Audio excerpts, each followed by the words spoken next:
What if the most important commodity on the planet right now is not gold, not oil, and not lithium, but something so ordinary that it lines the walls of every building you have ever walked into? Goldman Sachs, one of the most powerful financial institutions in the world, has quietly released a price target that should make every investor stop and pay attention. They are calling for copper to hit $13,000 per metric ton. And some analysts believe that number might actually be conservative. But here is the part that most people are completely missing.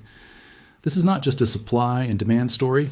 There are forces at work in the copper market right now that resemble what traders call a super squeeze. And if Goldman Sachs is right, the financial consequences could ripple across every single sector of the global economy. Stay with me, because by the end of this video, you will understand exactly what is happening, why it matters, and what it means for the future of money, energy, and infrastructure. Welcome back to the channel. If you are new here, this is the place where we break down complex financial and economic stories into clear, honest, and actionable information. Today, we are diving deep into one of the most talked about commodity trades of the decade, copper. Now, copper has always been considered the metal with a PhD in economics. Economists use it as a leading indicator for global economic health because it shows up in everything: power grids, electric vehicles, industrial machinery, consumer electronics, military hardware, and construction. When copper demand rises, the global economy is expanding. When it falls, contraction typically follows. But right now, something extraordinary is happening. Copper is not just rising because the economy is booming. It is being pulled into a structural deficit, a gap between how much the world needs and how much the world can actually produce, and that gap is widening fast. Goldman Sachs has put a $13,000 per metric ton price target on copper. As of early 2025, copper was trading around $9,500 to $10,000 per metric ton. That means Goldman is forecasting a potential 30 to 40% increase from current levels. And the term being used in commodity trading circles is a super squeeze. So what exactly does that mean, and why should you care? What is a super squeeze? In commodity markets, a squeeze occurs when demand outpaces supply so dramatically that buyers are forced to pay increasingly higher prices just to secure the physical material they need. It creates a feedback loop. Higher prices attract more buyers, trying to lock in supplies before prices go even higher, which drives prices up further. A super squeeze is when that process becomes so severe, so concentrated, and so structurally embedded that it cannot be resolved quickly. It is not a temporary spike. It is a prolonged period of extreme pricing pressure driven by deep structural imbalances that take years, sometimes decades, to correct. Goldman Sachs is essentially warning that the copper market is heading into exactly this kind of environment. And to understand why, you have to look at three fundamental forces that are colliding simultaneously. Force number one, the green energy transition is copper hungry. The single biggest driver of long-term copper demand is the global energy transition away from fossil fuels. And the numbers here are staggering.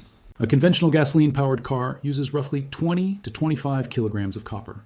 An electric vehicle uses between 60 and 80 kilograms. Offshore wind turbines require approximately 8 metric tons of copper per megawatt of capacity. Solar power installations are similarly intensive, and the power grid infrastructure needed to connect all of these new energy sources to homes and businesses that requires enormous quantities of copper wiring, transformers, and cables. The International Energy Agency projects that to meet global net zero targets by 2050, the world will need to triple its copper supply compared to today's levels. The World Bank has estimated that reaching clean energy goals could require more copper between now and 2050 than humanity has consumed in all of recorded history. That is not a minor uptick in demand. That is a complete transformation of what copper means to civilization. Countries across Europe, North America, and Asia are pouring trillions of dollars into energy transition infrastructure, and all of it needs copper. The United States alone, through the Inflation Reduction Act and its associated programs, has committed hundreds of billions of dollars to clean energy build-out, and copper sits at the center of all of it. Force number two, supply cannot keep up, and this is the core. Problem. Here is where the super squeeze narrative really gains traction.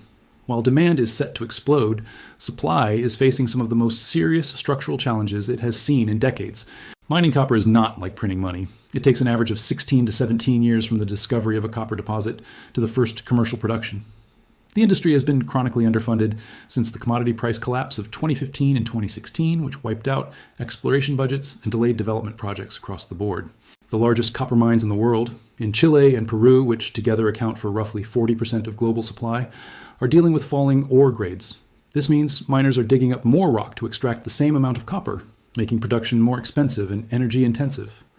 Political instability in these regions has also created uncertainty. Peru, in particular, has seen repeated disruptions at major mining operations due to community protests and governmental policy changes. Water scarcity is another critical issue. Many of the world's largest copper deposits sit in arid regions where access to water, essential for the ore processing stage, is becoming more restricted by climate change. New mines are being proposed and developed, but they face longer regulatory timelines, higher capital costs, and increasing opposition from environmental and community stakeholders. The pipeline of new copper projects is simply not large enough to meet the demand projections that Goldman Sachs and other institutions are working with. This is the structural deficit at the heart of the super squeeze argument. More demand, less supply, and a gap that cannot be closed quickly. Force number 3, financial markets are amplifying the move beyond the physical fundamentals of copper supply and demand. There is a financial dimension to this story that is making the situation even more volatile. Copper futures markets have seen a dramatic uptick in speculative positioning. Commodity trading funds, macro hedge funds, and institutional investors are building increasingly large long positions in copper, meaning they are betting on the price going higher. When speculative positioning reaches extreme levels in a market with tight physical supply, the conditions for a classic short squeeze are created. In 2024, the world got a preview of what this could look like. Copper prices surged over 20% in just a matter of weeks on the COMEX exchange in New York, driven in part by a massive squeeze on traders who had bet against the metal. Physical traders scrambled to source copper to deliver against their contracts, and the arbitrage between different global copper markets blew out to historic levels. Goldman Sachs and other analysts who witnessed that episode are now saying it was just a warning shot. The underlying conditions that caused it, tight supply, surging demand expectations, and aggressive speculative positioning, have not gone away. If anything, they have intensified. There is also the dimension of artificial intelligence and data center infrastructure. The AI boom of the last 2 years has created an unexpected surge in demand for copper. Every data center running AI workloads requires enormous amounts of power infrastructure, cooling systems, and network cabling, all of which are copper intensive. Companies like Microsoft, Google, Amazon, and Meta are investing hundreds of billions of dollars in data center expansion over the next several years. That is a demand surge that was not fully modeled into most copper forecasts even 2 years ago. What Goldman Sachs is actually saying, and what they are not. It is important to understand what Goldman's $13,000 copper call actually represents. Goldman Sachs has been one of the most bullish voices on copper among major financial institutions. Their commodity research team has repeatedly argued that copper is in a structurally undervalued position relative to the role it will play in the energy transition. The $13,000 per metric ton target, which represents an all-time high if reached, is based on a combination of the demand drivers we have discussed, the supply constraints, and their modeling of how commodity markets historically price in these kinds of structural deficits. They argue that at current prices, there is simply not enough financial incentive for mining companies to accelerate new supply development at the pace required. Only significantly higher prices can trigger the investment cycle necessary to bring new mines online. But here is what Goldman's bullish case does not fully account for. And this is where intellectual honesty demands some caution. Commodity markets are notoriously difficult to predict. Demand destruction is a real phenomenon. If copper prices rise too fast, manufacturers will find ways to substitute other materials, use less copper, or redesign products entirely. Economic slowdowns, particularly in China, which consumes roughly 50 to 55% of the world's copper, can dramatically alter the demand picture in a very short period of time. There's also the possibility that geopolitical developments could unlock new sources of supply faster than expected, or that recycling technology advances to the point where secondary copper production meaningfully offsets primary mining shortfalls. Goldman Sachs is a sophisticated institution with powerful modeling capabilities, but they are also an institution with their own financial positioning and interests. When a major bank publishes a dramatically bullish price target on a commodity, it is always worth asking what their own book looks like and what their clients are being advised to do. That said, the structural argument for copper, independent of any specific price target, is one of the most compelling commodity narratives of the next decade. The fundamentals are real. The supply-demand imbalance is real. And the energy transition's copper intensity is not going away. What this means for everyday people and investors. For ordinary people, higher copper prices translate directly into higher costs for electricity infrastructure, construction, consumer electronics, and electric vehicles. If you're planning a home renovation or electrical upgrade, you may already be feeling the effects. Copper wiring and plumbing costs have risen substantially over the past several years. For investors and those watching the markets, the copper story raises important questions about where to look for value and exposure. Copper mining companies, copper streaming companies, and broad commodity ETFs with significant copper exposure have historically performed well during periods of rising copper prices. Countries with large copper reserves and mining industries, Chile, Peru, the Democratic Republic of Congo, Australia, stand to benefit economically from a prolonged bull market in the metal. The broader macroeconomic implications are also significant. Copper inflation is a real cost push force. If copper prices reach $13,000 per metric ton and stay there, the inflationary pressure on manufactured goods, infrastructure projects, and energy systems could complicate the work of central banks worldwide. Conclusion. So here's the bottom line. Goldman Sachs is not the only voice warning about a structural copper deficit. The International Energy Agency, the World Bank, major mining companies, and dozens of independent commodity analysts are all pointing to the same fundamental reality. The world is going to need dramatically more copper than it can currently produce. And closing that gap is going to take years and require much higher prices. Whether copper hits exactly $13,000 per metric ton is ultimately unknowable today.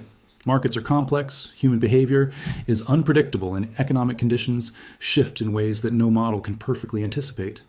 But the direction of travel on copper, driven by electrification, decarbonization, AI infrastructure, and chronic underinvestment in new mining supply, is one of the clearer long-term stories in commodity markets right now. The so-called super squeeze is not guaranteed, but the conditions for one are building. And Goldman Sachs, whatever you think of them, is not a bank that publishes $13,000 price targets without doing the analysis to back it up. The question is not whether the world will need more copper. The question is whether the world can produce it fast enough. And right now, the answer looks like no. That is the story of copper. And it is a story that every person who cares about the economy, the energy transition, and the future of global markets needs to understand. If you found this breakdown valuable, do us a favor and hit that subscribe button right now. We cover the financial and economic stories that actually matter, without the noise, without the hype, and without the spin. Every week, we go deep on the topics that shape your financial future. Subscribe, turn on the notifications, and join a community of people who believe that understanding the world is the first step to navigating it. We will see you in the next one.